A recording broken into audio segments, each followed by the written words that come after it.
Hello, Evelyn. Hello, How are Hello. you? I'm good. I'm testing this guy and then more getting comfortable with it. Good. We will bring you into jamming and performing in a little bit as we get going, okay? Very good. And so I'm glad to see you. Right, we are live on our platform. Yeah, Okay. awesome. Let's start. Hello, everyone. Welcome to Csound the Metaverse. And I'm Dr. Richard Boulanger, a professor of electronic production and design at the Berklee College of Music in Boston.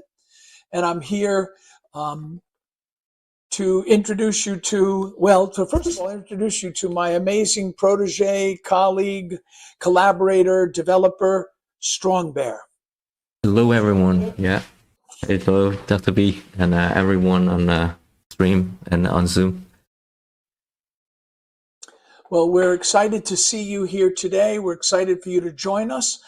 We're sharing with you our newest app that we continue to develop and improve and add to with your feedback. And because you're kind of playing with us and sharing with us, we have a Discord channel. If you're interested in the app, getting a copy, watching previous videos, please join our Discord channel for CsoundMeta, and you'll find links there to how you can actually download the app and install it on your own Quest 2, Quest 3, Quest 3S, Quest Pro, and actually start jamming with us or your friends, or even just doing some solo improvising and performing in the metaverse using Csound.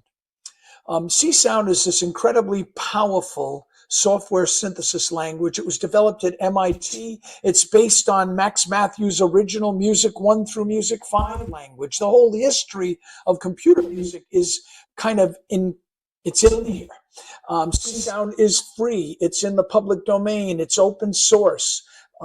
So you can study every algorithm. There's something like 2,000 modules, opcodes they're called in the language, phase vocoders, waveguides, table lookup oscillators, wavetable synthesizers, samplers, granular module, all kinds of building blocks for designing custom instruments or effects. In our Csound the Metaverse app, well, I've built a bunch of instruments and effects. I've been doing Csound since 1979.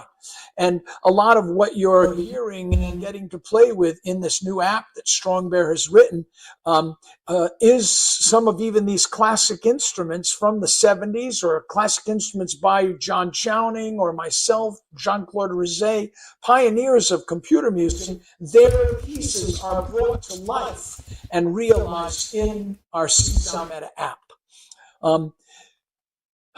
Strongbear, do you have anything to say about the app, or just a little more to add based on my description there, or to jump off with that?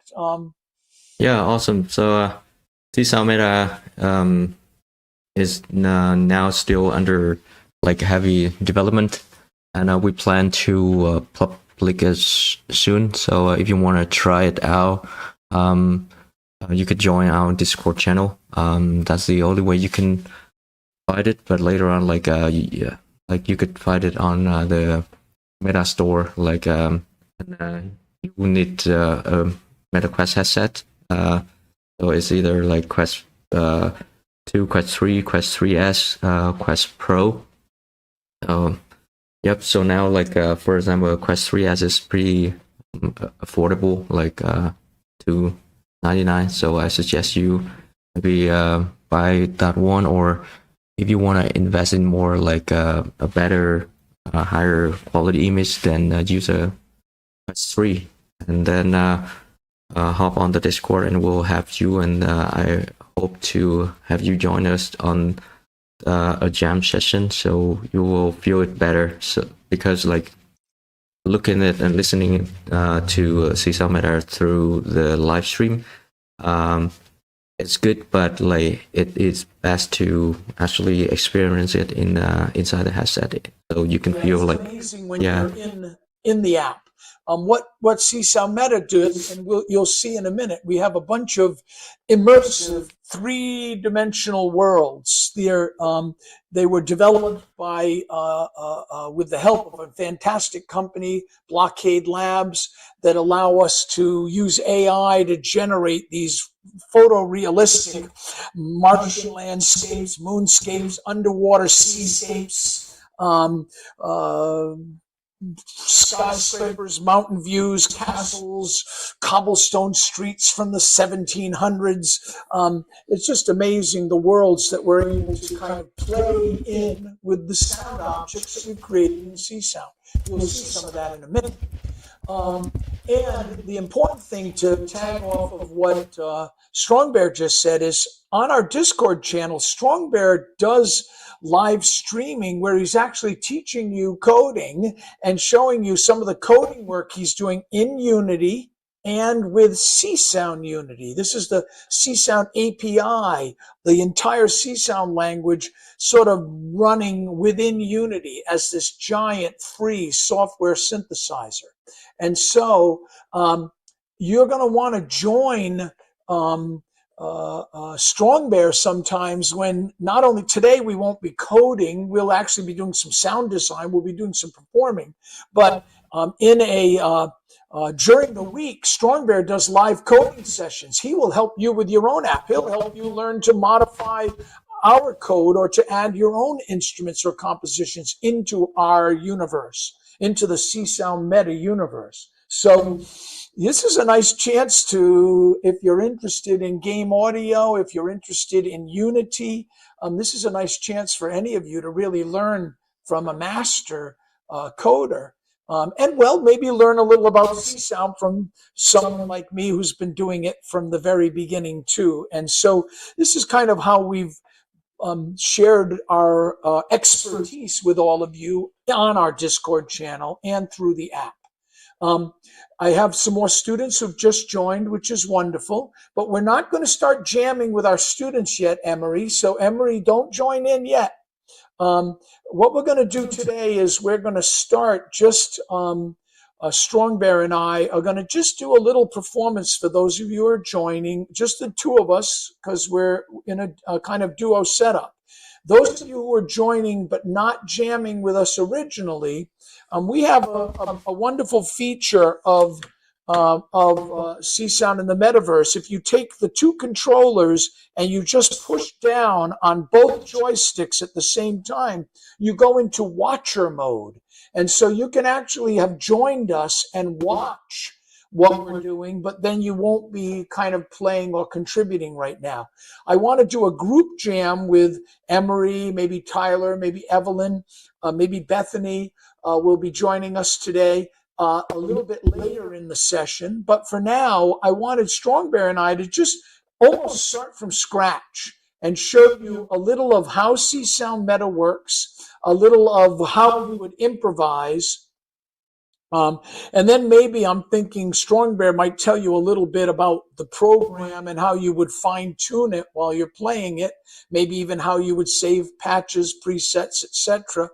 And then what we're going to do is with the whole group, whoever has joined us by then and has already got CsoundMeta running on their quests, we're actually going to try to rehearse a little of my piece, Csound Dreams in the Metaverse. So I've got it working now with the latest version of the app. And so my hope is that we will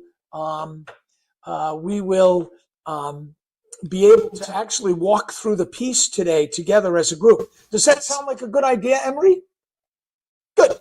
Okay. So what I'd like to do now is I'm going to put on my headset. I'm going to start casting and sharing. So I've actually hooked up a cable to my headset so that I can do that. And I'm going to turn on my Zoom to share. So now you see I'm looking, and here are my controllers. And what you can see is I've got a cheat sheet in front of me. I've got these blue and white boxes beside each of my mallets, my sticks that let me hit the orbs. And these blue and white boxes sort of tell me, hey, what buttons I need to push. Well, I've been playing with CsoundMeta quite a bit in the last few weeks, so I'm going to risk it. I'm going to open the menu, which I hope you can see in front of me. I'm going to go to Setup, and I'm going to tell it to turn off the shortcut keys. And so I'll close the menu, and so now we just see my mallets. You're also noticing that one mallet head is a little bigger than the other. Well, that's because when you're playing an orb and making sound, well, if your mallet's a little bigger, you can make more dramatic changes to the sound. Now, when I say make changes to the sound, let me bring up a sound, just for now. Here, it's this sound. It's in front of me now. It's called clicky. Now, this sound is silver because it's actually not going to make a sound yet. It's silent. But if I point my left laser beam at the object and I point my right laser beam and grab it with the grip, see this little trigger on the inside? We call that the grip. I'm going to grab it with the grip and open it up. Well, now you're hearing, I hope, this clicky sound. You're hearing it out of the left and out of the right. So I'm grabbing it and holding it with my grip on the side. I'm moving it around my head, and I'm triggering it by hitting it, by striking it with what is the big blue mallet, right? And right now, let me bring up another sound. How did I bring that up? Well, I look at my X, Y on the left control, and if I push them together, a new sound will come up. I don't hear it yet. Why? It's silver. But if I expand it, I hear that this is a generative instrument that makes chords with reverb. And again, if I grab, let's get it out of the way. I'm going to point at the instrument and grab it and use my joystick to pull it close to me, you see? Or push it away from me so that I can play through it. Now, so you see we are in this beautiful place right here at my desk where I'm playing with these orbs. But I'll show you one more thing, and let's make that chord a little softer. By the way, the size of the object determines how loud it is. I'll stop the chord and just have it call up another sound called red. I'll turn off the clicking instrument.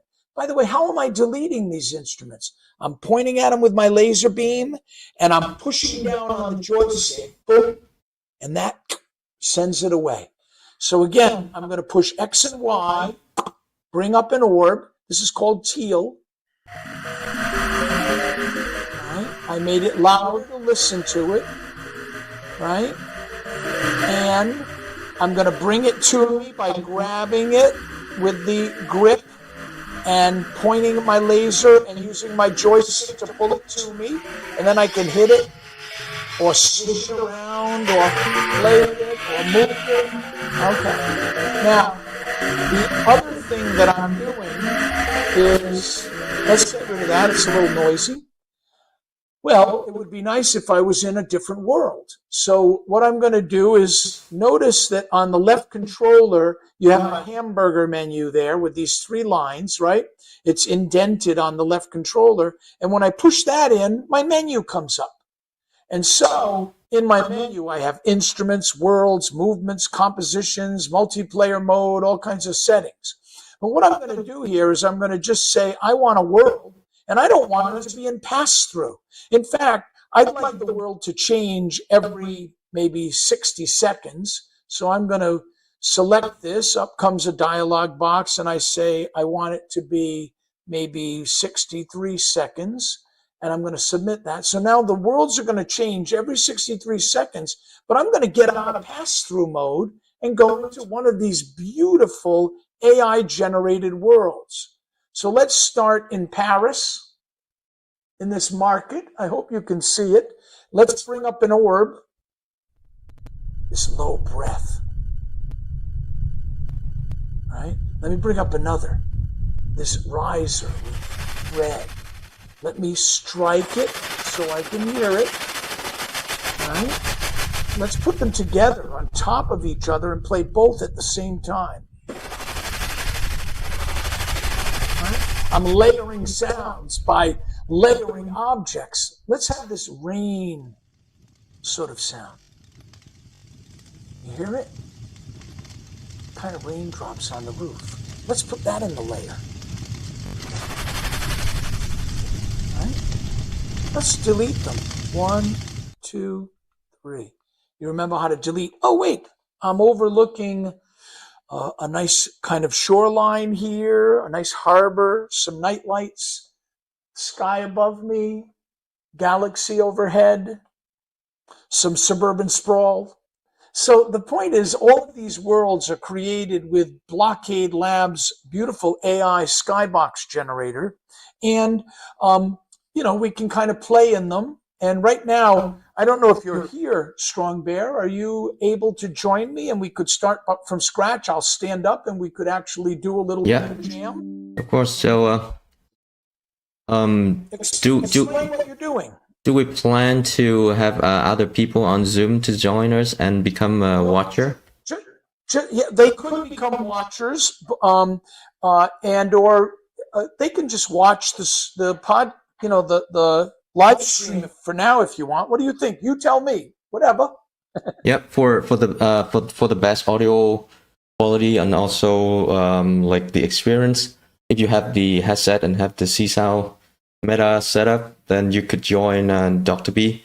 That's the best. Otherwise, I recommend you go to the live stream if you are on Zoom, because on Zoom right now, what you're hearing is only from what you're hearing and seeing is the Dr.B screen, but on the live stream, you will have more view because I'm set up several scenes in here, which means I could share both Dr.B sound and screen and my sound and screen as well.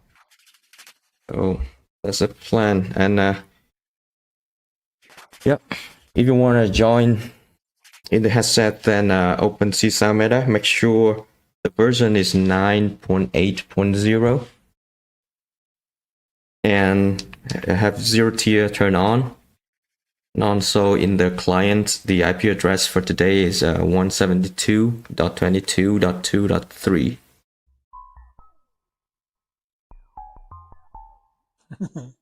I got a little too close to my desk. I joined Dr.B and oh, wait, there you are. Yeah. I see your controls. Oh, I see you. Now, that's the thing. I want to see this. Do you notice there's like a shadow in my room? Because I'm actually quite close to Strong Bear. But wait, Strong Bear is in Ohio, and I'm an hour and a half outside of Boston at Boulanger Labs in my studio, right? And so we're playing together. In fact, one of the most exciting things about CsoundMeta is I could hand this sound, this red sound, to Strong Bear, and Strong Bear can play it. Thank you. I got it. Yeah. Red. And we can play the same sounds together. Here's black bells with some noise. I'm handing those to Strong Bear, and Strong Bear's playing them. Uh-oh. Yeah. Right, there you go. Right? And so and now you're seeing the backgrounds keep changing every 63 seconds to a different scene, a different location, a forest path with this beautiful stream. Okay, so what I'm thinking, Strong Bear, is I might pick a movement. All of you can see that I'm doing that, and I'm sort of scrolling through all my different movements, and I have something here called, let's see, CS Black Drone. Doesn't sound like a drone to me. So,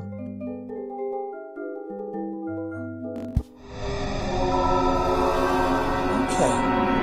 Now this is a little busy.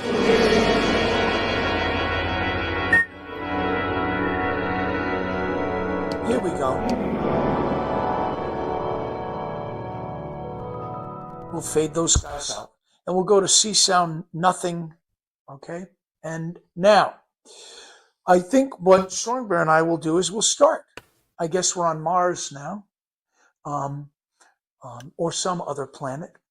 Strong Bear, let me get rid of this menu, and let's just bring up a couple of sounds each and start playing with them and listening to each other and sharing some sounds and getting some inspiration from the soundscape that we create. Sound good? Yeah.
I might just fade us a bit now.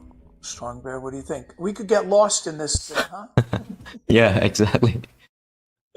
We could play for a long time.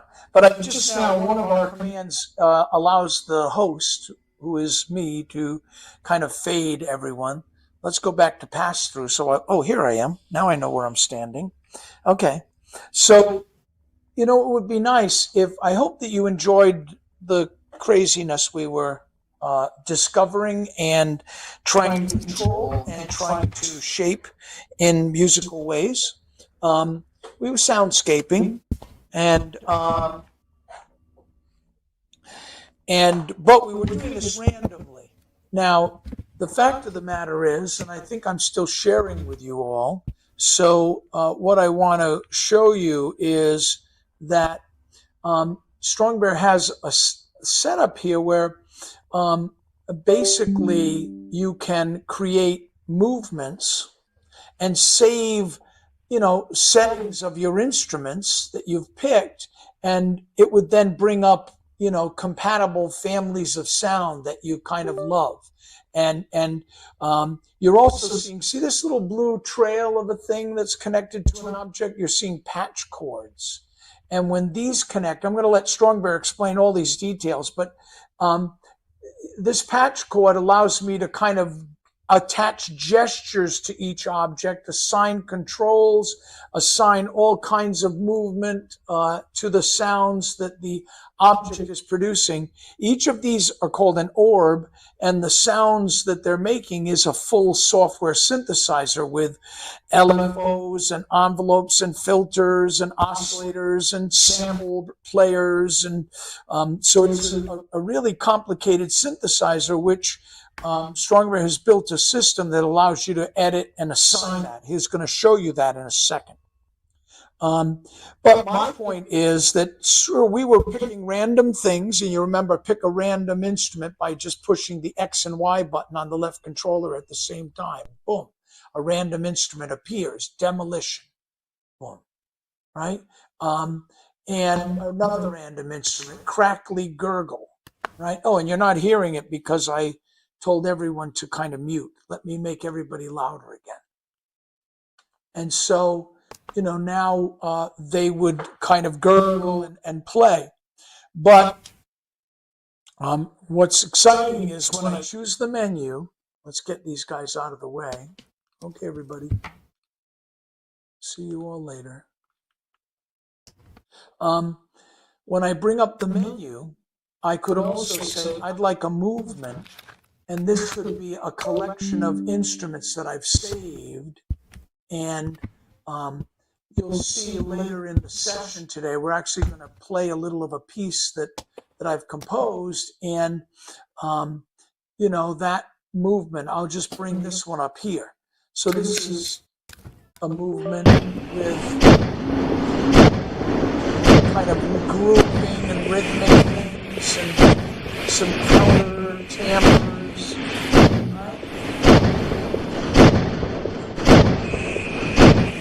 So, where are you?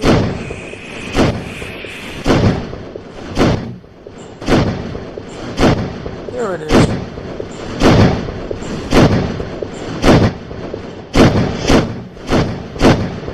Boom. So, I'm bringing up a groove there or something. And so strongbear has allowed me to kind of start to shape these sound collections and really tell, stories with the sounds themselves. And we'll show you a little more of that later. But what I think would be nice now is if strongbear taught you all a little bit about some of the ways that our system works, and then we'll get into composing. To summarize, what we were just doing was improvising by bringing up random objects from our collection of hundreds of Csound instruments that I've been developing over many years, and also then complementing those with kind of classic Csound compositions and bits to kind of develop a counterpoint. And we were doing that all just on the fly and passing objects back and forth to each other. You probably also noticed that some of the objects kind of were able to fly around. So if I bring an object up like this groovy snare thing, and I hope you can hear it, right? Right? So it's a little kind of synthetic snare drum playing some kind of chugging kind of rhythm. Okay. Now, I could point my laser at this object, push the Y button, and turn it into what we call a wanderer. And so now you see that the object is kind of broken up. You can see through it. And now this object can just fly around the house, right? And it will spatialize accordingly and bounce off walls and surfaces, and there it goes. And get softer and louder depending on how close it is to the player, right? And so, and if we hold both the X and the A button, it makes our wanderers all come home. So the wanderer just showed up again. It's quite very close to me. Where is it? Here it is. It's right under me. Here, I'll get it. And of course, I can point my laser at it, push down the right joystick, and just delete it, right? So we have orbs, we have wanderers, we have movements, we have palettes. I'm going to let strongbear show you a little bit of each of these now and give you a little bit of a system demo. And then after that, we'll invite all of my students who are here and colleagues and friends who've started to set up the CsoundMeta on their quest to kind of jam with us and start to actually work on my piece, Csound Dreams in the Metaverse. Strongbear, why don't you show them a little about the system? Should I Cool. stop sharing? So what happened was I grabbed the wrong controller because I have two MetaQuest Pro headsets. It looks the same. So my left controller wasn't working all the time, so I was playing with just the right hand. I didn't know why. I restarted the left controller, restarted the whole headset, nothing working. So then I realized I used the wrong controller because they're just looking just the same. Well, yeah. I wondered. I didn't wonder what was going on exactly, but I was hoping for a little more counterpoint. And but I will tell you this, and I will admit to everyone out there in CsoundMeta land that there's many times where I grab the controls from another headset, and I'm thinking, oh, the batteries are dead or it's broken. We do have the luxury of each having a few extra headsets because we're testing with all the different platforms, but it does sometimes get confusing, especially when you're wearing the headset because you're just grabbing the nearest control. And well, the cool thing about CsoundMeta is you can use your hands as controllers too, and so that's pretty cool too. And you really you're going to miss some of those buttons, but you can use your hands to play some objects too. So more on that later. But Strongbear, what do you think? Would you like to give them a little bit of a tour and tell about how you would create or modify an object or save a sound or? Yeah, of course. So in order to do that, like I need to join you again as a client, and for now it's blocking me from joining you. So I need you to stop host and then start becoming a host again, and then I can join you as a client. Okay, so you want me to quit and start again as host? Yep. Right. Yep. Okay, my zero tier network is on. I'm launching CsoundMeta. It says made with Unity. Yep. And now I'm choosing host, server, and client. It's like our first meta screen. It's blue buttons and white lettering, and I'm going to become the host. Okay, so I'm host now. Yeah, I'm sharing my screen, and if you are on Zoom, please go to the live streams in order to watch it like clear and listen to the sound. I'm gonna join Dr.B as this IP address. Connecting. Yep, I'm connected to Dr.B. And yeah, I see your controls in my room. Right. Where's Dr.B? Oh, up here. I just could see you up there. Right. So I'm behind you. Yep, I can turn around. Okay, there you are. Hello. Hello. So you're a kind of mustard color, and I'm a kind of rust-colored stick. Right. So okay. What we show people from here is that like modifying a sound and save a preset. Okay. Okay, cool. So there you go. Right. So in order to modifying a sound, so let's say something. Let me create a bunch of stuff here so I see anything. Where's the imputer? It's not playing any sound. Let me turn on make sure I'm not muted. Play again. Do you hear any sound? No, I don't. Fire. There you go. That one's working. Pewter seems quiet right now. Let's delete Pewter. Boom, gone. Okay, I've looked for it's working. Smooth. Sounds good. Okay. Yep. So here we have this instrument called F-Looper 3. The preset is pin groove 1. Let me put us into a world so we can see the object clearer. So in order to modify the sound of this one, I mean modify the preset of it, we point it at it and then we hold X until it shows several tools up here. So we have the select sound tools and sound palette, sound settings, clone, toggle the audio, reactive, delete, and the output of the audio to like another effects processing. Here we can select sound. The sound we are doing is like F-Looper 3, and then here's the presets. There we go. The selected preset is pin grooves. We want to modify that. We need to open the sound settings from here. So there we go. Sound settings. Oops. Oh yeah, Dr.B grabbed it from me. Yeah. I was just testing. We've never tried this Yep. strongbear, but So maybe I was seeing if we could both open a different panel on the same sound. But Yeah. maybe not. let me put it over there so Dr.B could also see I it. can see it now too. I can read just like everyone else. Yeah. And you know what I'm going to do? I'm going to go into watcher mode, I think, if I can. Uh-oh. Yeah. Yeah. There I go. So Nice. yeah, so Dr.B has turned into a watcher mode, and you won't be able to see his like controller, his mallet, but we can see his cutter shadow in here, the white shadow. He's here. So Yep.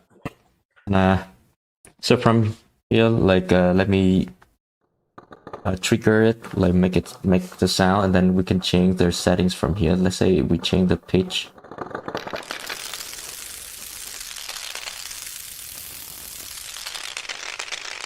Or maybe the panning. Oh, what else should I choose? Like borders. So this effect, this is a sample player. It's an F-looper. So it's doing sample playback, this instrument. And you have choices of adding string resonators and a bunch of different effects to the sample that you've selected.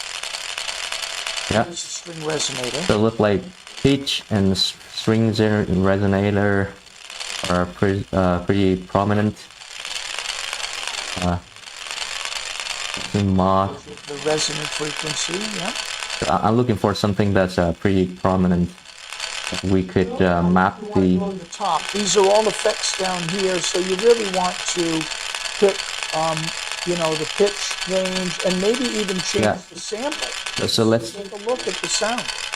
Right. So let's keep using pins, but I found like pitch and the string resonant are the two pretty prominent ones. So I'm gonna map those into my left and hand controllers. So for example, I'm gonna map the left hand movement up and down to the pitch. So that way I can use my left hand to control it.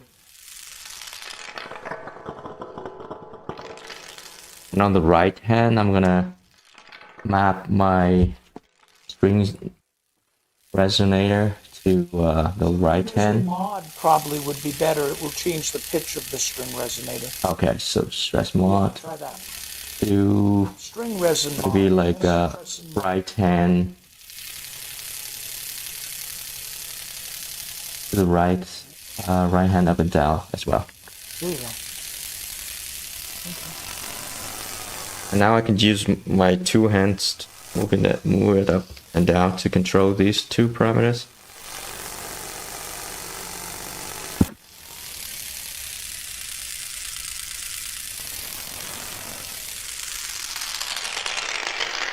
And it seems to me the pitch range isn't really good up high. What's that yellow controller for? So the yellow and the red are for like limiting the range of the movement. So I don't want it to be like too dramatic. I can kind of clamp it to these two. So when I move all the way up, it doesn't get passed through the yellow, and it also doesn't get lower than the red one. Yeah, It's I kind like it. I would, if it were me right now, I'd move the yellow a little more to the left, and I'd move the orange all the way back to the left so it gets really low. I kind of like it. There you go. That's good down there. And yeah. I put the, yeah, there you go. So Nice. here's the range, right? Yeah, better. And like, for example, here we could map the buttons to something else. So for trigger, now we have the button A to trigger it, but we don't have anything to stop it. So let's say B is to stop it. Then we hit A to trigger. So it start playing, and then we hit B, and suddenly it stop. So A again to play and B to stop. So, and for each of the buttons, like you can map to all of these. So you have a list of I don't know, like 10 or more. Changing it. Pick a controller to select the previous sound. Try that. So we have a library of samples that this instrument plays. Exactly. So we have like samples in here with pins, brams, paratin metals, all of those out. Let's see if we could map something to like change the sample. So I'm gonna map it to, let's say, button Y on the left. So I'm gonna hit A to play and Y to change the sound. So as you can see, it was pinned, now it's rolling.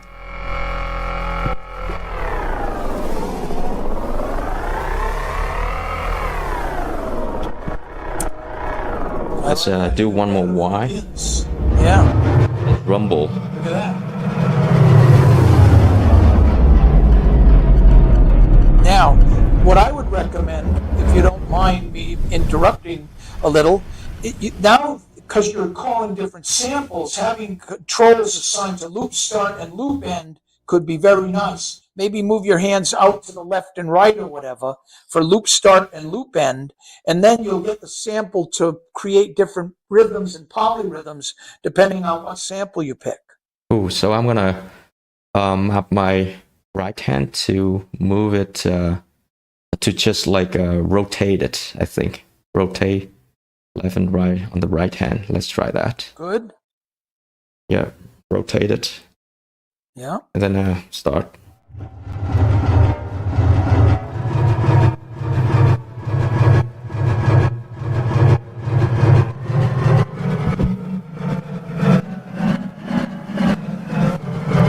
Nice.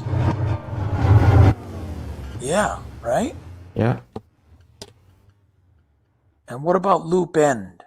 Loop end. I'm gonna, let's say, map it to my my right hand moving backward and forward, just like that. So backward, forward, and then rotate for the start, and then up and down for the strings resonate, like down here. So we're just the right hand. We're mapping like 3 type of movement. And let's try that out.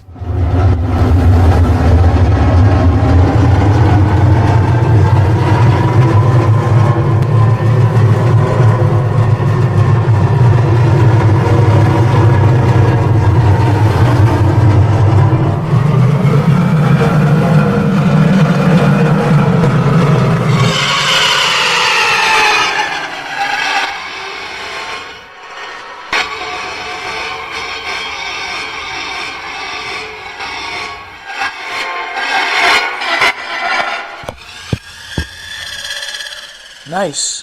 Now, you've done a lot of work on this. What if you want to save this so you don't lose all this work? Yeah, of course. So I'm gonna hit save as. There it is, down there, save as. Yep. And well, I don't see my keyboard. Could you save it for me? Okay, let me turn my controllers back on. Let me say save as. Huh, where's my keyboard? Yeah, I don't see my keyboard either. So. It should be here. Come on, we did so much work on this. So I've been saving all morning. Oh my God. So maybe it's a bug that I need to fix. Well, unfortunately. If I close that, will it close the whole thing? No, No. it's still there. Yeah, I see. I don't see the save dialog. Darn. we should see the keyboard to type it in. Well, now what version is this? 980? 980. 981 will support save as of Looper 3 factory presets. Yeah. Why don't you play a little more with it then, and even change some of the samples instead of playing? Yeah, of course.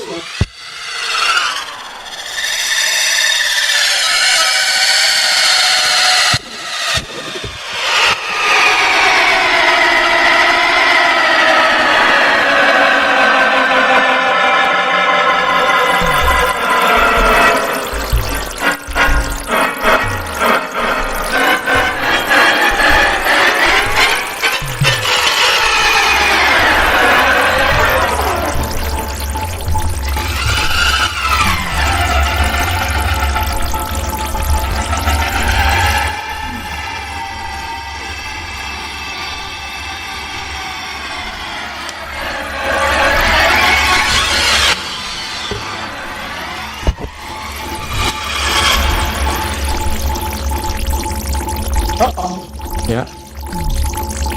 No, doesn't.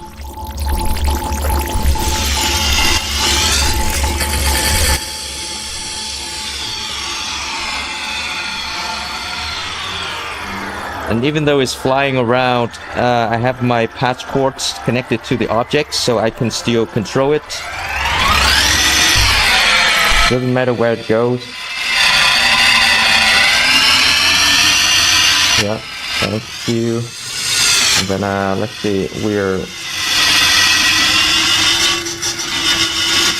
another one I want to do is like to map the button X to go back through the list of samples. So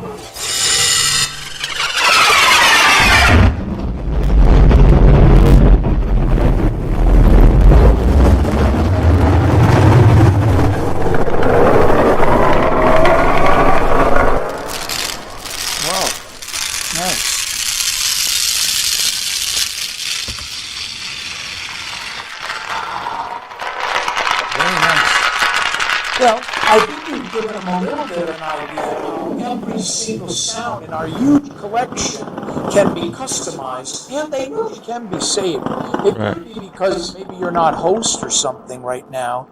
I'm wondering if I just bring up an instrument just for a second, like this sine cloud, and I hit my Y button my X button to make the little palette of objects appear. And like you taught us, I'll select sound settings, and I'll just change kind of the rate of this, and see if I can save as mine. Yeah, no, I think save as is broken this week. It's not letting me do that, but I just saved all my compositions and all the movements, so I'm a little surprised. Right? Yeah. Okay. Well, this is what we're at least showing you, all of the editing capabilities, all of the sound customization capabilities. And then what we haven't shown you is this. But if you look at the palette here, I brought up the menu and I just selected instruments. And the bottom line is you have, in our org collection, you have, a library of 25 with a number of presets in each one. Here's all of these bell tree variants and things like that, some factory and some that I personally created. And so these are sort of some of the sounds. And then, of course, we have the whole kind of classic collection too. And that collection is all of these generative compositions and pieces by Stockhausen and John Chowning and Ian McCurdy and all of the kind of historic Csounders, Stephen Yee, Dave Seidel, Michael Goggins, Victor Lazzarini, some by my students. Aman has done a lot of generative work. He's doing his PhD now at And let me bring that instrument here. He's doing his PhD at Maynooth, and here's his kind of generative drum kit. Oh, there it is. So you've got all these compositions to choose from as well, that you can then modify, trigger, and that you also, in that same library, we have effects. And so I could bring up this shimmer reverb effect. Hello. And now I could connect this drum kit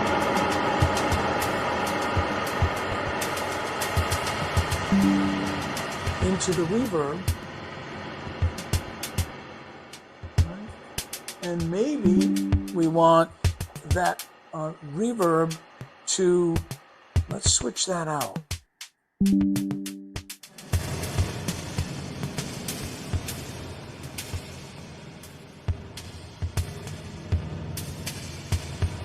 Let's have it go into a ring modulator. Nice. Right, you see what we've done is we've just sort of said, let's take this drum groove that's being algorithmically generated. It's another Csound instrument. Aman Jagwani is amazing. By the way, he is a phenomenal jazz drummer. So he does make good drum grooving, smart instruments too. And but you could also chain these effects as well. So I could choose a new effect and kind of chain them together. So let's grab another effect, a kind of looper. Hello, hello, looper. Hello, hello. Ooh, ooh, ooh, ooh. And let's take the output of pin into the looper. Strongbear, you could trigger your pins instrument again. Yeah.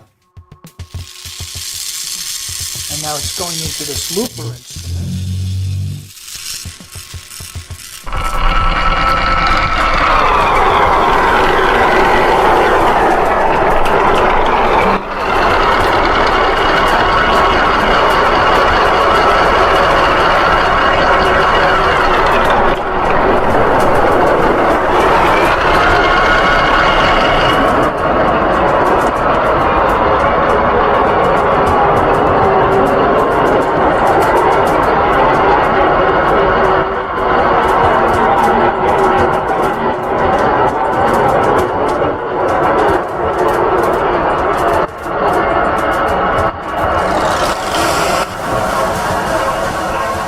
Just do a key combo that turns everyone off.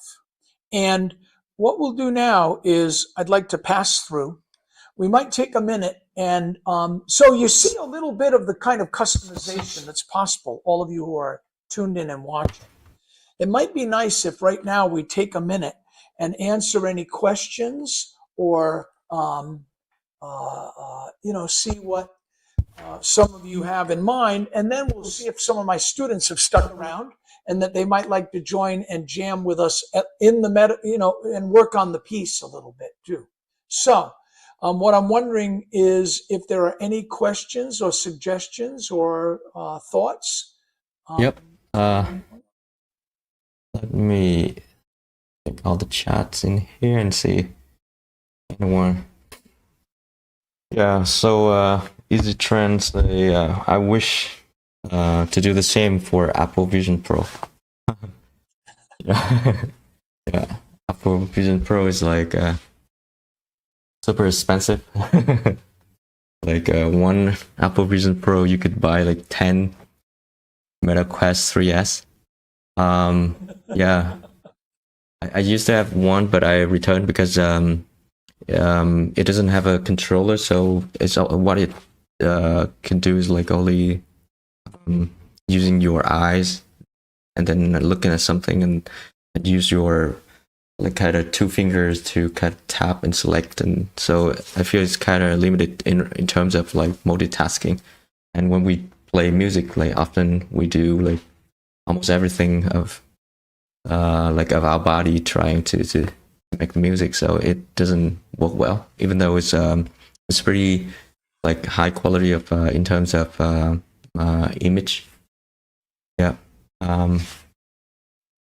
So yeah, what we do now is like just working on the MetaQuest, because it's I think it's a like a best product right now in terms of like I mean the quality and the price, the cost.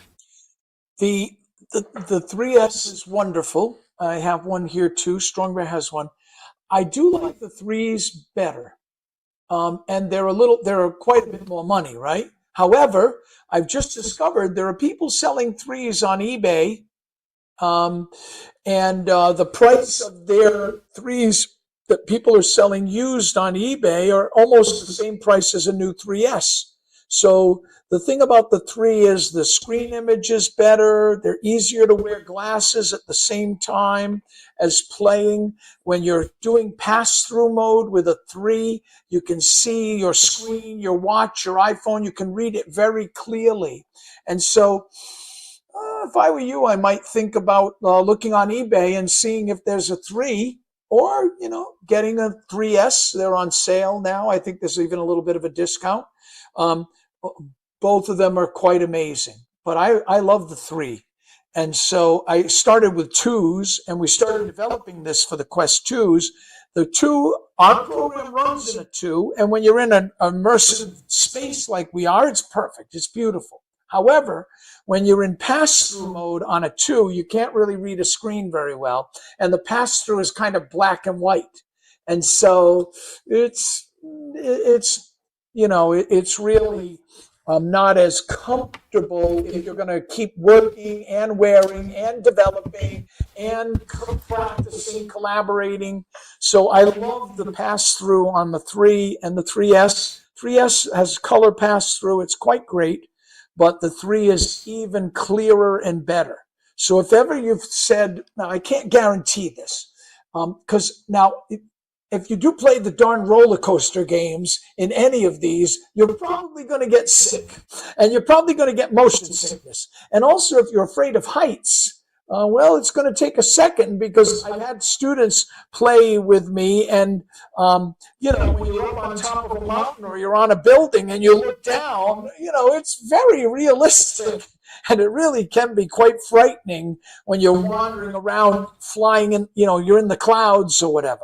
So that takes a little while to get used to. But I do feel that a lot of people say, oh, I get real motion sickness in my Quest. Well, yeah, if you're on one of these roller coaster rides that's simulating spinning around, it's tough to hold on to your lunch. But, and so you do get, that is a very common phenomenon. However, I find that with the 3, because the screen is so good, because the pass-through is so good, I don't find I'm ever getting any kind of headaches or dizziness or anything like that with a 3. And 3S is pretty close, because, again, the pass-through is quite nice. And they even have a kind of image stabilization setting, too. So that helps a lot, too. What are some of your thoughts, Strongbear, about your experience with wearing or coding or motion sickness? Yeah. Also, because the lens technology on the Quest 2 and Quest 3S are the same, so it's the older technology. So the image is not so clear when you look around, and you have to adjust the IPD, like the distance between the lenses, manually. So like when you look further, your eyes IPD is like is increases. When you look closer, it's smaller. So that's why on the Quest 2 and Quest 3S the image are sometimes like blurry and make you feel dizzy. But like on the Quest Pro and Quest 3, they use a new technology, and it's more sharper, it's clearer. That might explain why I like them best. Right. So for development now, I still prefer the Quest Pro, even though it's discontinued. But like, because wearing the Quest Pro, you could wear like for a long time, and it distributes the weight pretty evenly on your head. It's not like front heavy as the other Quest.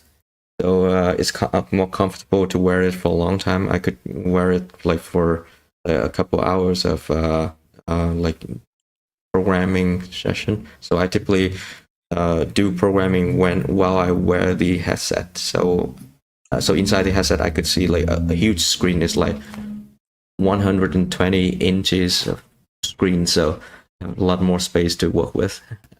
Nice. Yeah. So you actually program in the headset. Yeah. In the headset. Yeah. Well, I want to just show everyone. You might notice that that we have these funny head straps on our things. And I remember when I first saw my students wearing these headsets, and they kind of looked like Lego characters from the Lego movie with these blocks on their head. And I'm saying, what are you guys wearing? And but they really do make a difference in terms of making the load lighter. They are easier to slip on and off, just pop it on and crank it in. So you are going to discover that getting an alternate head strap can make a difference in terms of comfort and longer use and all of that. And Strongbear was just showing me that he had gotten one that even you can attach a power bank to the back of it, one of these magnetic power banks. Yeah, like this one. Yeah, so you can just keep charging it up all the Right. time, you know, and it doesn't run out of power. So Yeah, so it's not I'm like gonna magnetic. order one of those right after we finish today's session, so that when I'm casting or talking, as you notice I like to do, you know, I won't run out of juice. It's happened a few times. Now I see that Emery is ready to join us a little bit in hopefully we're going to rehearse the piece. And so that will be nice. Emery will get you cued in, and maybe Evelyn is still here. I hope so. And Evelyn will join in the piece rehearsal too. And maybe Bethany will be joining us too. I'm not sure. But are there any other questions or things that either Strongbear you'd like to bring up, or people would, or you would like to answer or address? Yeah. I don't see any other question on the chat right now, but like, yeah, feel free to ask if you have any questions. And know that our channel, you know, our Discord channel, CsoundMeta Discord channel, that's a great place to put suggestions and questions, advice as you're starting to play with the app, or you can't get the app set up. We're here to help you. We're really looking forward to more and more people using it, playing with it, and starting to, you know, give us suggestions that help us make it even more intuitive and more fun for everyone. You know, we're happy for you to join the Discord and share your views there too. Some of you aren't able to watch when we're doing this live, but all of our live streams are saved. They're all shared on the Discord server, so you could go back and watch others or jump around and cut to the chase. Maybe you don't want to hear about straps and whether you like a Quest Pro or how to not get dizzy right now. So you just jump ahead and or jump back, or maybe the piece is boring you. Sometimes improvisations are more fun to play than to listen to, and so jump ahead. And so our live streams are all there waiting for you to enjoy. Yeah. This is an update. So this week we have fixed an issue. So basically we gotta rename our app and to Meta. It's it's a completely new app. So there's a bunch of setting that I need to do, and there's one place that I forgot to change the app ID of it. So the co-location wasn't working, and all the items, I mean, like movement compositions, was saved under unknown. So those are fixed. Now you could create a movement and composition and save under your Meta username, and co-location is working well. So co-location is like explain co-location, because some people, if you're here, you probably have a Quest, but maybe some of you don't. And so explain both co-location and what we were doing remotely with zero tier as well. Yeah. Strongbear. So co-location is the ability for people to play in the same physical environment and see, like in mixed reality, so see the real world and see the objects in virtual, but like appear in your physical space at the same time. So I could share my screen right here. Yeah, this is co-location. So me and my younger brother, we were playing in the park, and then we are seeing the same object, which is a brown object right here. So I could hand it over to him, hand it back to me, and actually these was captured by a third person, like wearing the headset, looking at us playing and recording. So that's co-location. And then it seems similar to what we were doing, although you're in Ohio and I'm here in outside of Boston. Emory is in Boston. So how is it that we're able to all join in a combined, a same virtual space? Now, what I noticed, and I want everyone to know, when you're watching me cast, I see you in my studio, your hands, but you don't see my studio. No. When I go to pass-through mode, you see me in your home, but you don't see you in my home.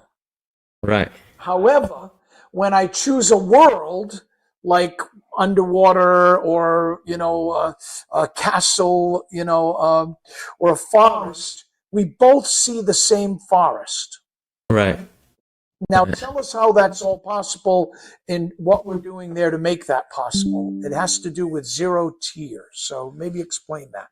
Yeah. So we have like two different way of playing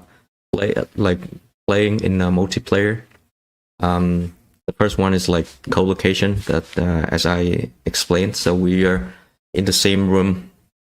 I mean, in the same physical space. That's co-location. And the other is like playing like remotely.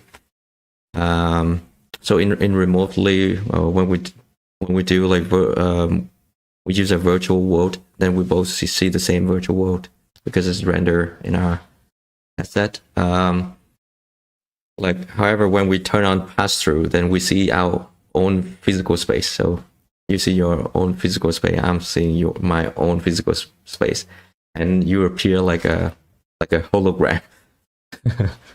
Yeah. Right. And we do have a version. We'll probably bring it back as we have more time to work on that. But we had a version where we appeared in each other's space as avatars. And so that was kind of fun. Right. So we had that version, but we didn't release that because we still have some trouble of like syncing the movements. Yeah, but that would be fun. Like the advantage of showing only like your the shadow, and then the controllers, like we could see things like see the objects like better because we see pass through other bodies. So right. Yeah. Right. Yep. Very nice. So now you understand, I think, a little bit of what's possible, and I think it might be fun if we maybe Emery's here. We'll practice the piece, and so if that's okay, if that sounds like a good idea, I'll go back to sharing. I'll throw on my Quest 3. Notice it has a headset which I can adjust to take the pressure off, or to look a little more fashionable, I'll put the top piece in the back right now so I look a little cooler. But I either have a crooked head or I'm not sure. Forgive me, but my headset's never on straight. Now, let me make sure. I'm going to go to share. And I'm going to make sure I share just the casting screen. Boom. Share that. So now you've got me sharing again. I'm going to close the worlds that I pick. I'm going to close the menu. Here are my controls. And I'm going to hopefully, let me make sure my VPN zero tier is on. It is. So this would allow Emery to join, but Emery might not know the right IP address, Strongbear. Yep. So, because last week Emery was joining me as Csound Dr.B, and this week Emery is joining Csounder. Cool. So, can y'all hear me? yeah. So explain to Emery what the new IP address is. So here's the new IP address, as you can see on my screen, like 172.22.2.3. Okay, cool. I'm curious if y'all have given any thought to that live input thing, because I don't know if I was gonna play trumpet, it might make sense for me to just stay in mine and send my audio over Zoom or something, but I'm totally down to not share the Well, I trumpet. won't want you playing trumpet right now while we rehearse this, but we might try that after we finish a little rehearsal. How's that sound? Okay. Yeah, no, Yeah. that's great. Let me exit my world and I'll do the right IP. Yeah, join us for now. I'm going to get this chair out of the way because I'm going to stand up and play. Someone has joined me. It's me in kind of pink light. Okay, who is green? Probably Emery. Yeah. Good, I see you. And pink is Strongbear. Yes. I'm extending myself out into my studio a little bit so that we have a little space to not bump into each other. Okay. So what I'm going to do is go here to compositions, and I'm going to select this composition, Vienna BTOT 1A. So this is a rehearsal version of a stored composition. Now the composition has three movements. The first movement was sort of in the forest. The second movement we're sort of in the desert and jungle, where we discover and maybe even wonder about these creatures we start hearing. And then the third movement, well, we're in a dystopian, post-apocalyptic New York, and then some planets and the like. And at the end of each movement, I do cue up some live audio processing for us to kind of hum or sing along with whatever chanting we might be hearing. Okay? So that's the premise of this as a composition. And so if I go here and just say to start it, you'll see that my composition has started. Strongbear has built a system that lets us put in title cards and credits and all of that. And now we've begun Forest Dreams, Movement 1. Now, typically, I start this movement by bringing a sound and making this sizzle sound and handing that off to a player. So we have 4 people. We have another one joining us, and Emery. Another one, are you here? Yes, I think I'm the light green one. Cool. Welcome. So hopefully you've been listening to the story of the piece. And so our idea now as musicians, as we're rehearsing, we want to listen to each other. We want to put some space in between the sounds. We don't want to get so busy. We don't always want to be playing. You're going to watch how I've structured the composition so that some of the threads, the sound, the wind will carry from section to section as a new scene comes up or as a new set of sounds come up. So And we moved into the clouds. And Amory and Evelyn is like in a pretty close space, so maybe you could scoot over to kind of make space for each other. That would be better. Yeah, so what you need to do is, what were you suggesting, Strong Bear?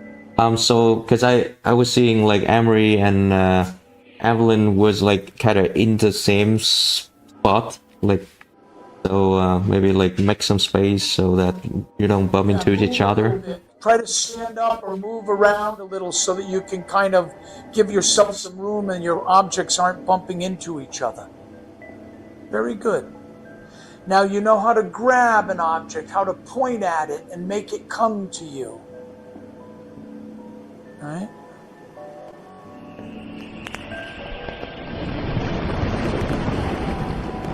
You know how to make an object louder by increasing its size or softer.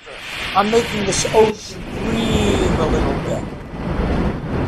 You hear that? That's me kind of playing with the ocean. Now, do you notice when you see an object with these little pills around it? That's a palette. And so if you point at the orb with a laser beam and push A and B, it selects the next object in the palette. The palette sounds all relate to each other. Okay? Now, right?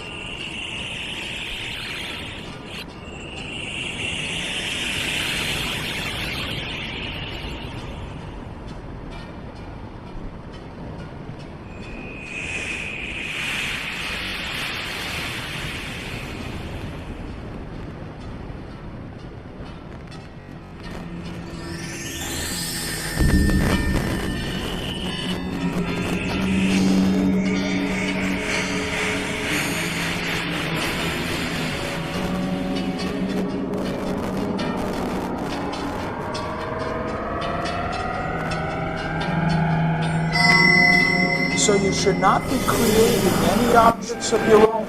You should not be using X and Y. You should only be using the objects that I kind of put into the movements.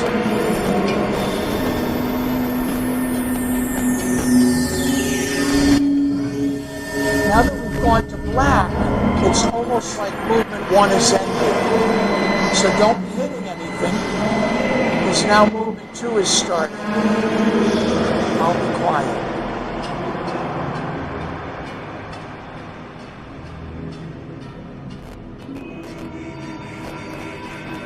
Looks like a lot of objects here.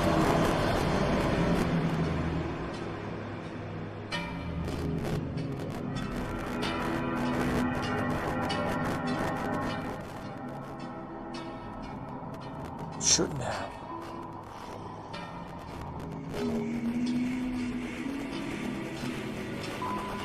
There you go. Thank you. That's Emery. Try to pull the object to you, Emery.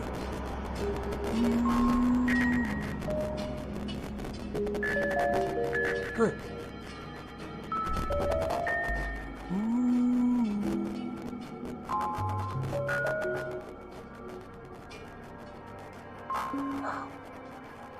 Strong Bear, are you here? Yes. Somehow a bunch of objects have appeared and they won't go away. Right.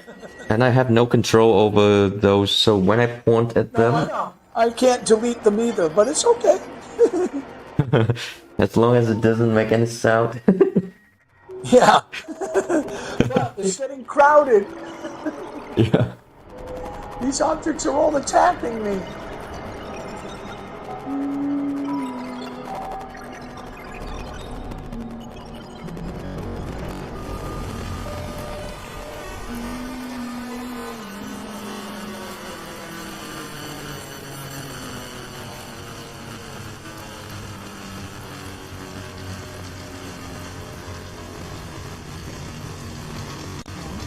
Uh-oh.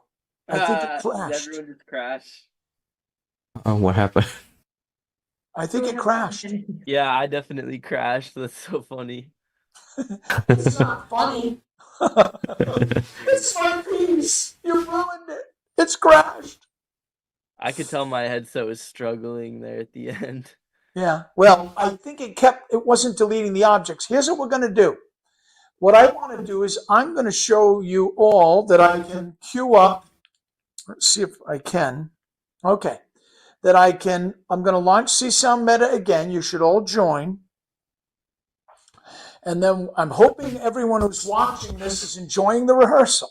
Now, I'm going to be the host again. Okay.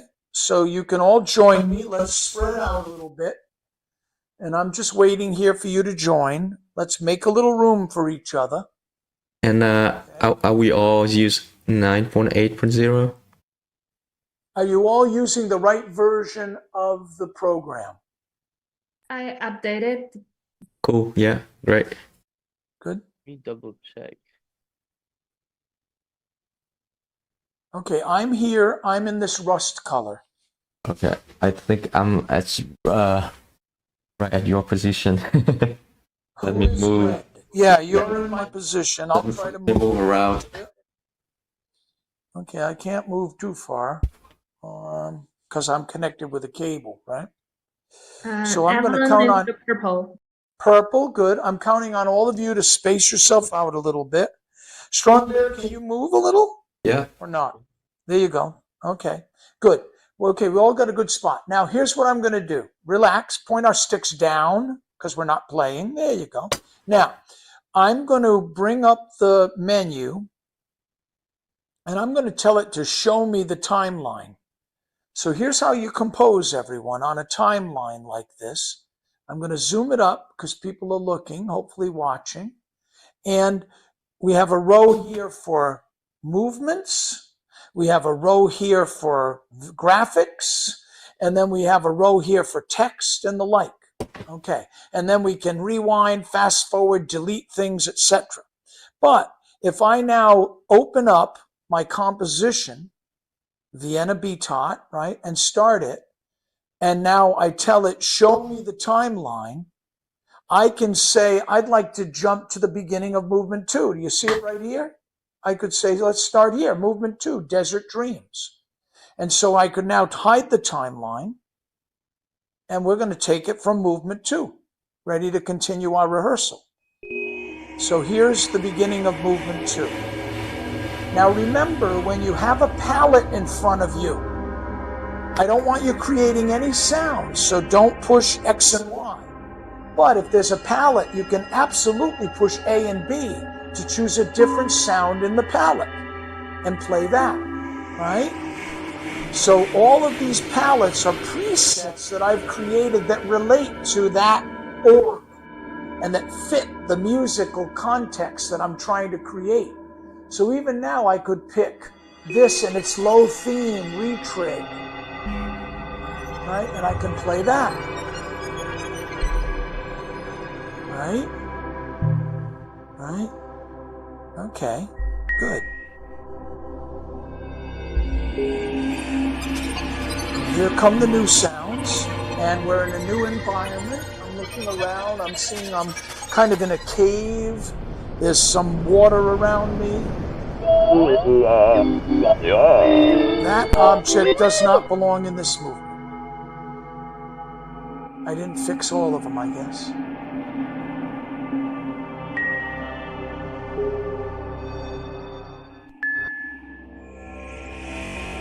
And now we're here in the desert. There's this maze.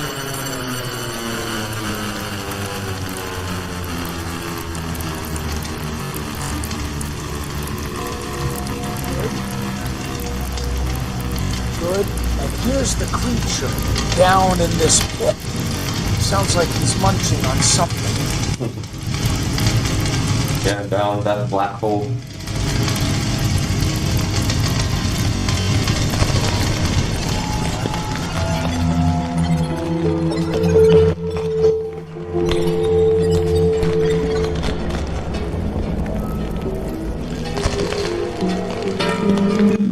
Now, do remember that if you point at an object and connect the patch cord to the object, and you do that by pushing, both triggers, right, and when you point at an object, then, I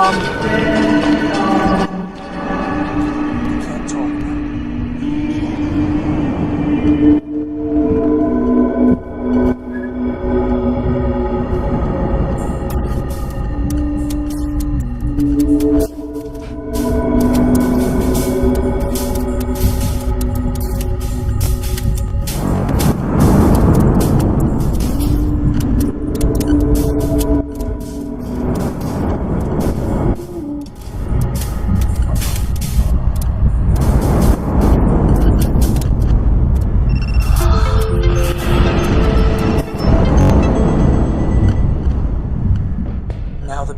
third movement. So this movement's a lot more rhythmical, a lot more groovy or drummy. Now, don't hit anything yet. Let the beat establish itself. And then you can expand the volume of the beat, and you can strike it, create a kind of polyrhythm. And you can also collect alternate drum patterns. Got to strike it to hear it.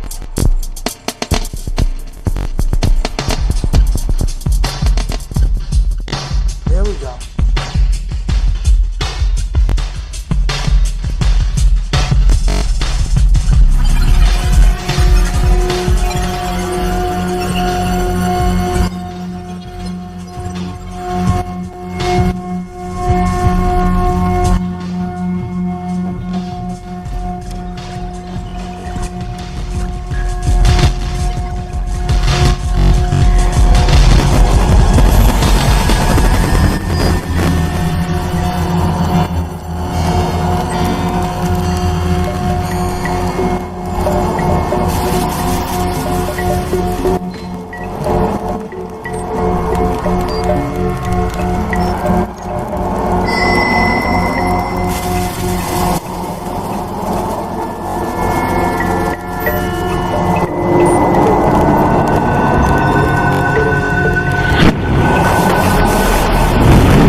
Now, when an object looks like a diamond like this, you can only trigger it. It's a full composition, so you can't really control it. You can get it to kind of restart from the beginning.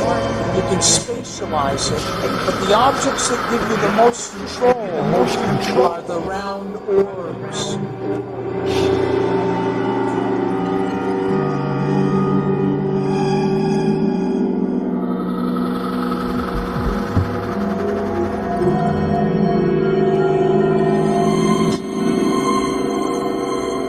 now we're near the end of the piece. And I've got a nice little pitch transposing little title card.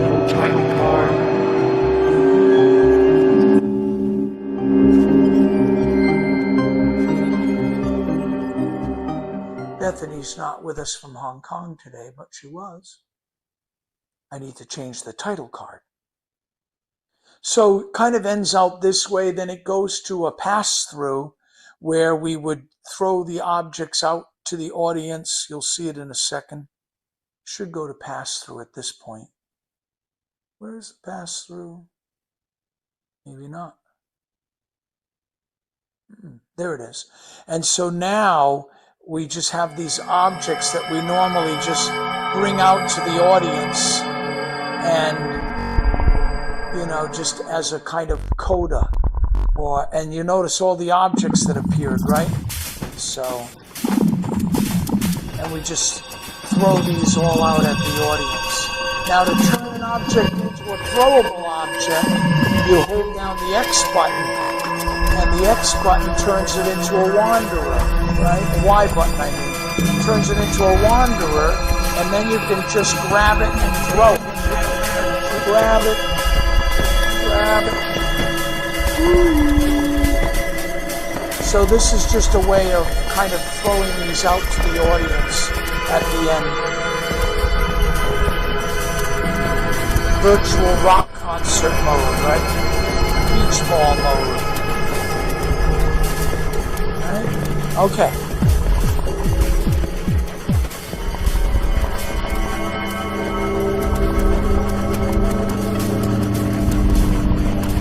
And we now have a stop function that we created this morning that just gets us out of the movement completely, out of the piece completely.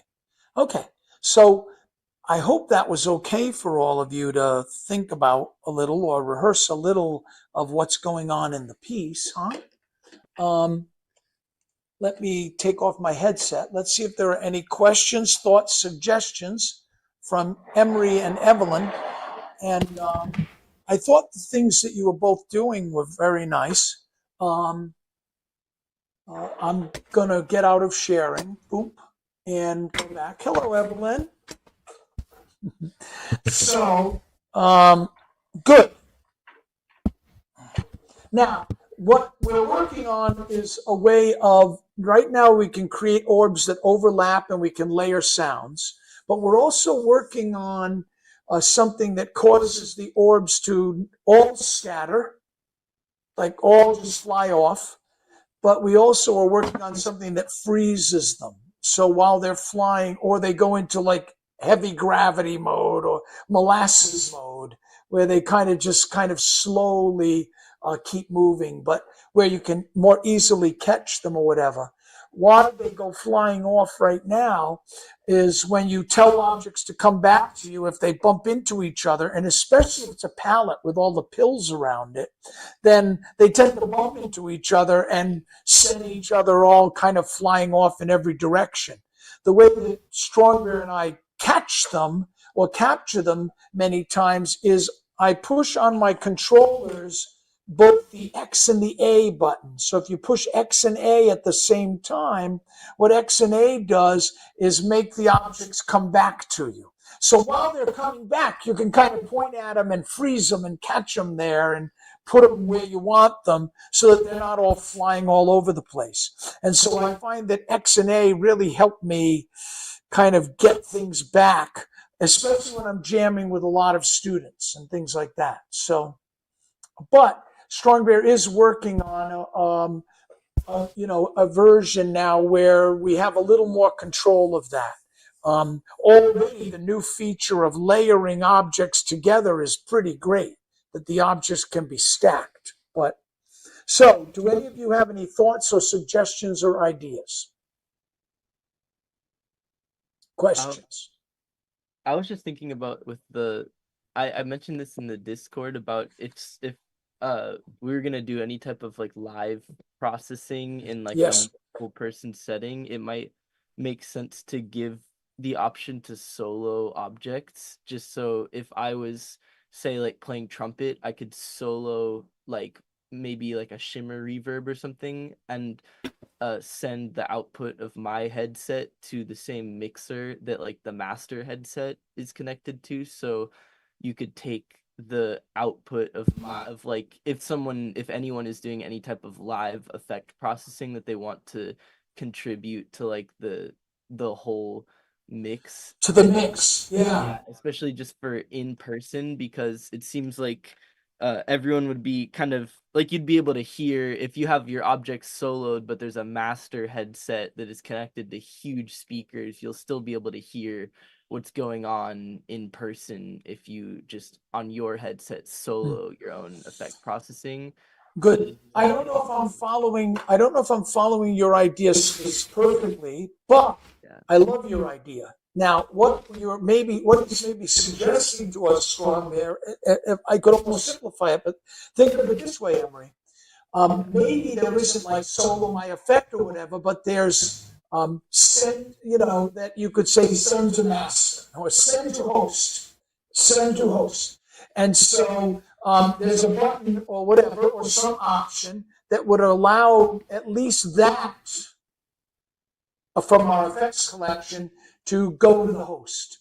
It might be some latency or some delay, but that would allow it to kind of contribute to the mix by default or something. You know what I mean? So whatever, if I'm singing or strongbear is singing, he could push the send to host button, and then at least his singing would be routed through. Might not be all of his effects, might not be all of his instruments, but that one effect could. So I'm just thinking about computational time, latency, and things like that, Emery. And so, yeah, the dream would be that our systems and our networks are fast enough to just automatically do it, or that we would share audio. I thought the issue though is that you can't really send audio from one to the other. So then the thing I was thinking of for at least like for live in-person performance is that you could just mix the audio of like multiple headsets, like just kind of in the mixer, like the way you would with acoustic instruments, just because it seems like from what I understand, it's like not really possible to send audio from one headset to another like that. Well, we're working on it because it is possible to talk from headset to headset. Okay. And it is possible so it's not, but there are issues associated with it. Okay. So, Yeah. what are your thoughts, strongbear? Yeah, so ideally we want a setup that's so simple. I mean, like, so we don't need an external mixer to do it. That's the ideal situation. And I love the idea of being able to solo, not only for the purpose of like playing your own and then send to the mix, but also like for people like for example in a jam when we have like 10 people and then you don't know which sound are you playing, like especially for a new player, they don't know like what sound they're playing, so but be able to like solo their own sound and then listen to it. Oh wow, that's the sound that I'm making. And good idea, great idea, strongbear. Even thank you, Emery. Forget effects now. Stop being a trumpet player wanting to play in the MetaQuest. But, which, by the way, Emery was doing in his recital at Berkeley just 2 nights ago or whatever. It was fantastic.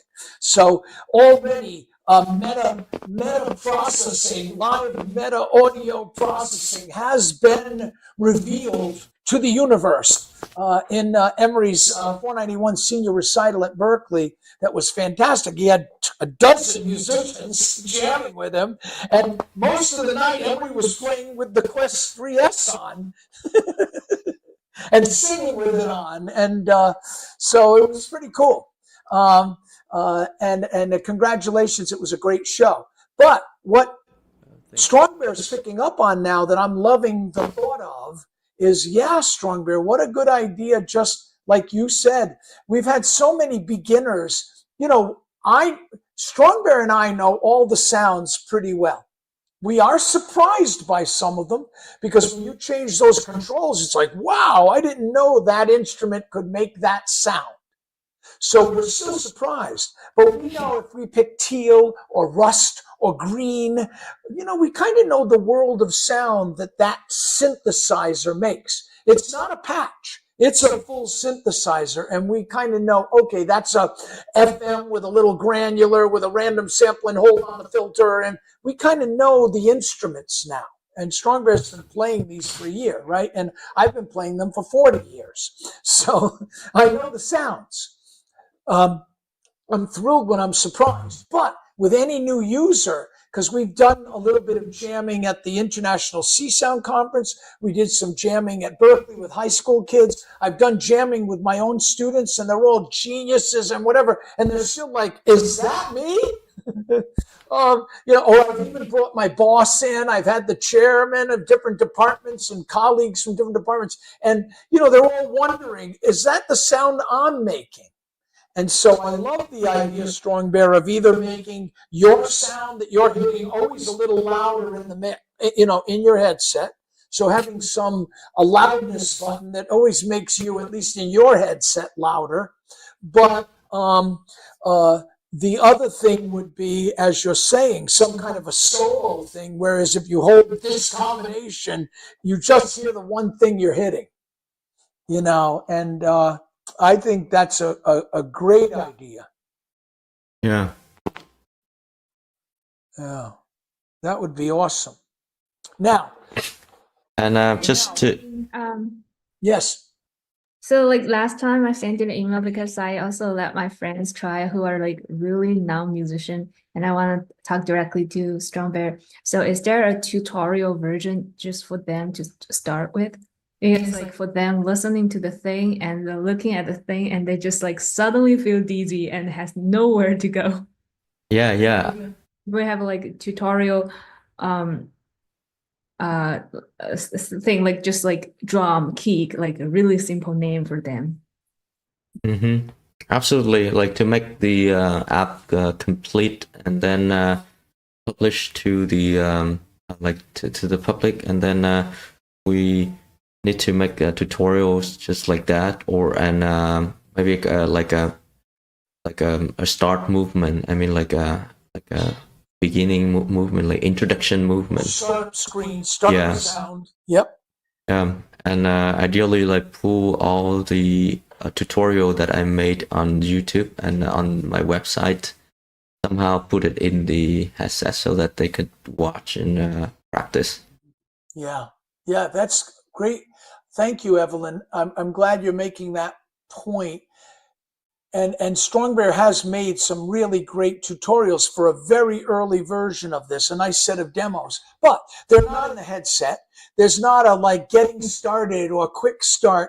I did start creating startup sounds or startup things which combine a voice effect, a simple instrument that plays melodies, a little bit of a drum machine, a little bit of a kind of chord generative chord thing. So I did try, because of your suggestion from a few weeks ago, creating kind of startup things. But that doesn't mean that's the first thing you see. That doesn't mean it's the first thing you notice in the list. You just see everything. You pick one, or you just push some buttons. Oh, it's a mess. You don't know what's happening. So you're right. We need to think about, before delivering this to consumers, or just expecting children or anyone to be able to play with it.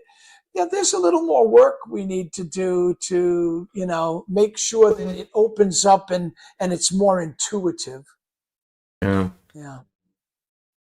So like I will compliment Strongbear by saying that Strongbear's set of demos that were originally done for the earliest version of this were really fantastic, because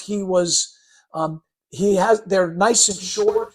They're like a minute long or whatever. The Strongbear focuses on one thing. Let me show you how to do that. Boom, and there it is. Let me show you how to do this. Boom. And so I found them, Strongbear knows how to make a nice set of stepped demo tutorials, which I was very inspired by, but it's very important. I agree. And so when your friends were freaking out, now, but were you screencasting for them on your TV when you were playing so you could teach them? Like some of them are really good at it, actually. Some of them are really bad at it. Like no matter how. Right. Wow. I did the casting. I did a casting on a Good. That can help. And knowing that casting is pretty easy is a nice way of, because I've made that mistake.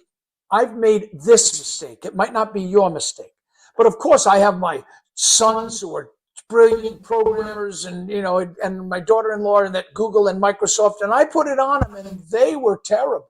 But they might even be watching today, but they were like lost, like what? And I'm like, well, I'm just thinking you would just know, and you really don't. And so it doesn't matter in some ways if you're an expert or not. And I remember even, and I'm really not good at computer games, and I don't play them much because if you don't know how to use the controls, I remember my son Adrian years ago handing me Halo or something. Okay, try. I couldn't even walk the soldier out of the spaceship. You know what I mean? I got nowhere. It was like, oh, okay, well, you play, I'll watch. Because I was like hopeless with the controller. So there's a lot that really needs to be kind of thought and explained and kind of stepped through for people to get it. You know that my dream is, and this is for you and for everyone, but I'm imagining this ultimately as a new kind of book or workspace, or I don't know what we'll call it. We'll come up with a better name for the way you learn, by doing, by creating, by composing, by improvising. And so my goal ultimately with CsoundMeta is to create like 6 compositions of different styles, some that are groovy, some that are tonal, some that are noisy, some that are sound mass and soundscape, concrete, etc.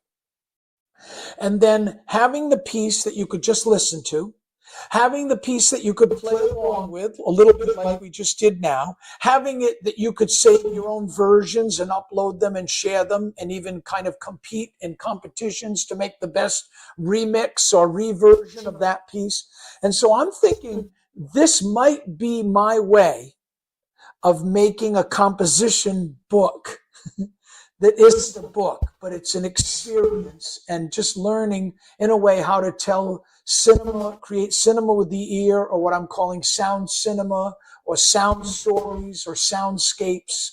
And so I'm hoping with Strongbear's help that together we'll really create this new way of learning or teaching or creating.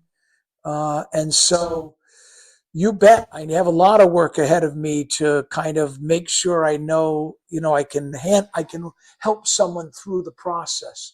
But I want to teach them how to compose along the way. That's my hope. Yeah.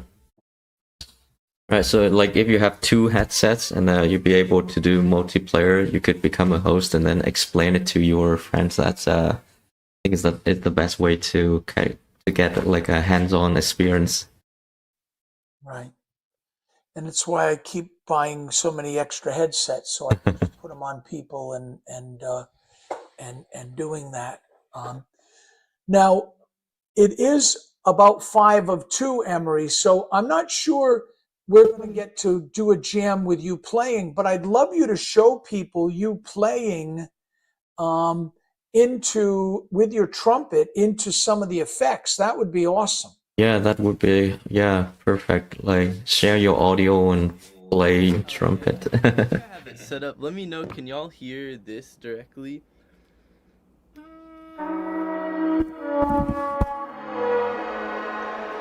Yes. Yes, and those are the sound effects.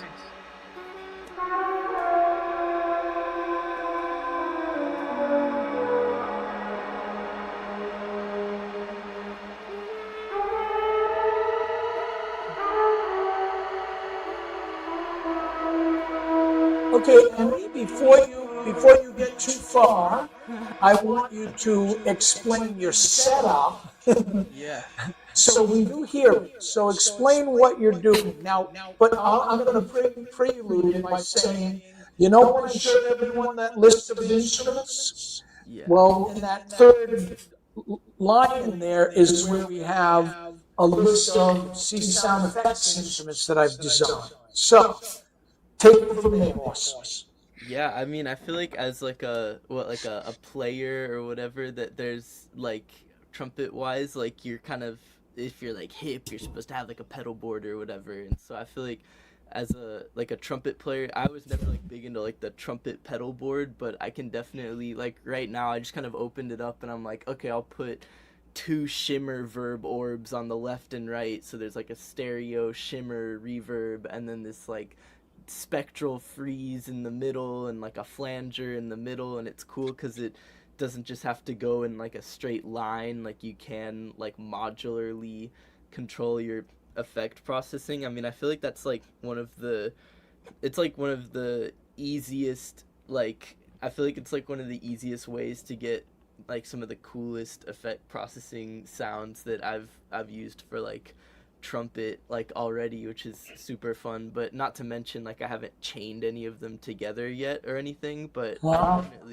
I'm working on like a movement right now of just playing with some of the Brahms stuff and just like kind of jamming with that on trumpet is just super Now, fun. I see there's a cable plugged into the side of your headset. So explain that, and then I'll let you jam us out of this session for 2 minutes. Yeah, so I just have it connected to my Scarlett 2i2 right now, and I think I'm gonna try to find like a really small interface that will just get me like one input and a stereo output. So it's connected to the Scarlett 2i2, and then ironically that interface is connected to a second audio interface, which is going into my computer, which is like it's always funny when you're going like digital to analog back to digital, because your digital things can't interface with each other, but if it works, it works. And so it's just And now just your automatically. trumpet is playing into a pickup on the trumpet that you were telling me Yeah, about. so there's this mute called the Yamaha silent brass like mute, which it's meant for just practicing, and it pushes your intonation really far out of tune, but that's going into a preamp thing, which has an 1/8 inch output. And so it's going like 1/8 inch into the preamp, which is going into the audio interface. And then the Quest is just, and like CsoundMeta and everything is just automatically selecting the audio interface for its input and its output, which I honestly think is, because you were mentioning it as a flaw, but I honestly see that as a strength too, because it's just like it reminds me of just like Rainbow or systems where your input interface just has to be the same as your output interface. But so it's just going like into the Scarlett and it's processing it in the headset, and it's just outputting it straight back out of the Scarlett automatically. And so then you can do with that what you will. Just Okay, so play a little for us. cool. Yeah, so it should be pretty stereo. I'm not hearing it as stereo, but at least in the recording or something, just shimmer reverb flanger kind of stuff. But yeah, it's got like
yeah, I mean, Beautiful. I'm really excited to explore Fantastic. this more.